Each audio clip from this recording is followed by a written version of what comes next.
Halo guys, saya Donjo. Bagaimana kabar kalian semua? Semoga kita selalu dalam keadaan sehat, bahagia, dan berlimpah rezekinya.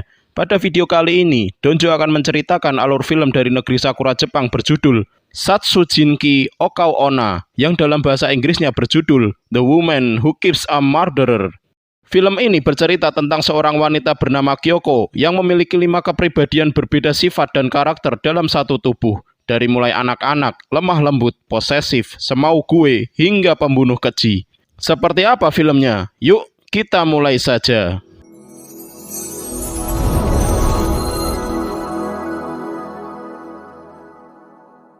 Film akan berfokus pada seorang wanita lemah lembut bernama Kyoko yang memiliki 5 kepribadian berbeda sifat dan karakter di dalam tubuhnya. Kemudian scene beralih ke seorang penulis buku bernama Tajima yang sedang sibuk dengan pekerjaan menulisnya. Tiba-tiba ada seseorang yang mengetuk pintu apartemennya dan ketika pintu dibuka, ternyata dia adalah Kyoko yang ingin meminta tolong karena cuciannya terbang saat dijemur dan kebetulan terjatuh di balkon belakang apartemen Tajima.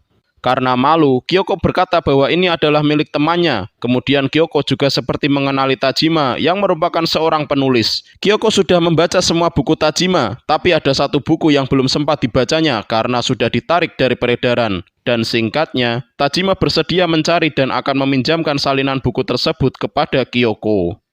Diketahui bahwa Kyoko bekerja di restoran dekat apartemennya. Hari itu, dia mendapatkan hadiah minuman dari koki restoran dan dia membawanya pulang ke rumah.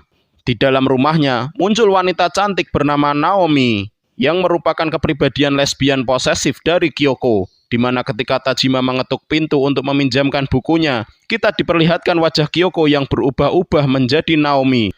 Dan sifatnya pun berubah dengan tidak mengenali bahkan marah dan membentak Tajima. Tajima pun bingung dengan apa yang sedang terjadi pada Kyoko.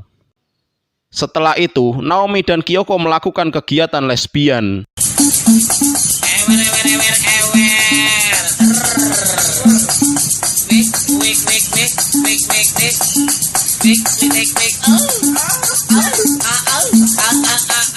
Tapi perlu diingat ya guys, jadi Kyoko dan Naomi itu aslinya adalah satu orang, tetapi dengan 2 kepribadian berbeda.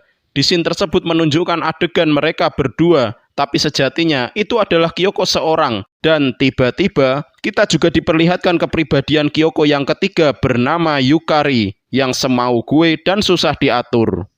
Di pagi harinya saat Tajima akan membuang sampah, tiba-tiba ia melihat bukunya yang dipinjamkan kepada Kyoko sudah berada di tempat sampah, dan dia pun sangat marah kepada Kyoko. Kyoko sangat bingung dan tidak tahu apa-apa karena semalam jiwa Naomi lah yang menemui dan membuang buku Tajima. Hari berikutnya, Kyoko yang sedang bekerja didatangi oleh ibunya dengan tidak sopan dan langsung meminta uang pada Kyoko. Hal itu membuat Kyoko tertekan dengan sikap ibunya itu. Saat Kyoko akan pulang dan berganti baju, tiba-tiba dari arah belakang muncul Naomi dan langsung melakukan kegiatan itu lagi.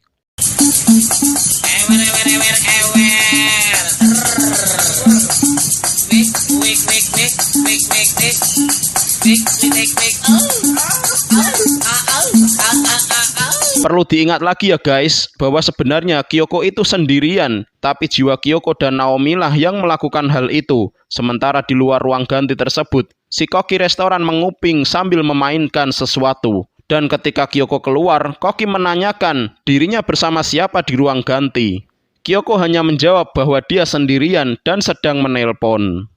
Saat sedang berjalan pulang, tiba-tiba muncul 3 wanita dari belakang tubuhnya. Ternyata Kyoko memiliki 4 kepribadian berbeda. Di antaranya Kyoko sendiri yang lemah lembut. Kedua, Naomi dengan kepribadian yang selalu peduli hingga posesif. Ketiga, Yukari dengan kepribadian semau gue susah diatur. Dan keempat adalah Haru dengan kepribadian seorang anak kecil. Jadi 4 kepribadian tersebut berada pada satu tubuh Kyoko. Dan sewaktu-waktu siapapun bisa menguasai tubuh Kyoko. Pagi harinya, Kyoko terbangun dari tidurnya dan melihat tulisan pembunuh keji di tangannya sehingga membuatnya syok. Dia bertanya kepada 3 kepribadian lainnya, tapi tidak ada yang mengakuinya. Lantas Naomi pun meredakan kegelisahan Kyoko dengan mengatakan bahwa mungkin saja Yukari yang telah iseng menulisnya di tangan Kyoko.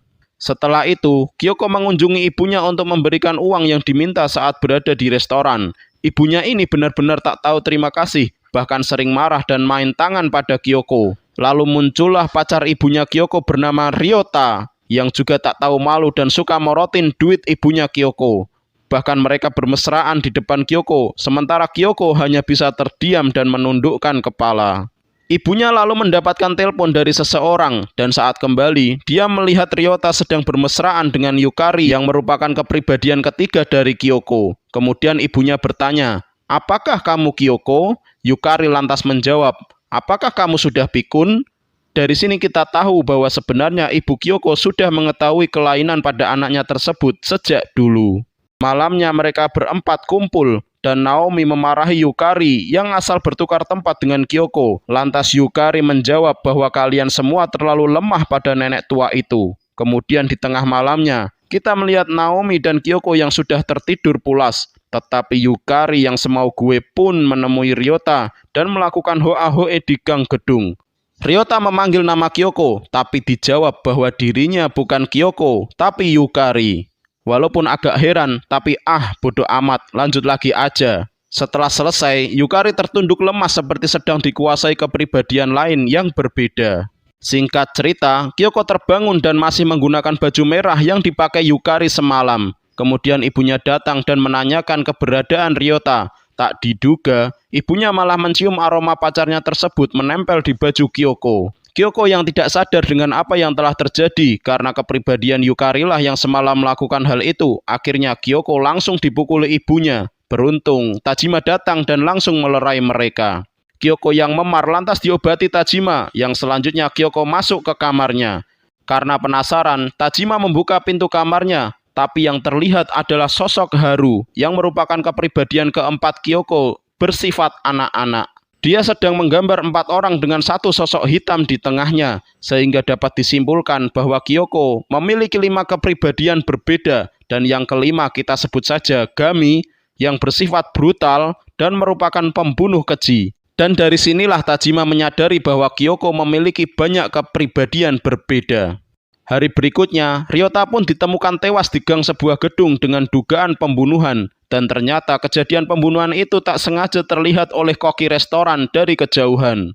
Scene beralih ketika Kyoko sedang membaca buku di taman. Tiba-tiba ia dirasuki oleh Gami yang jahat, brutal, dan tak segan-segan membunuh untuk memuaskan nafsunya. Bahkan keempat kepribadian lainnya pun tak sanggup mencegahnya.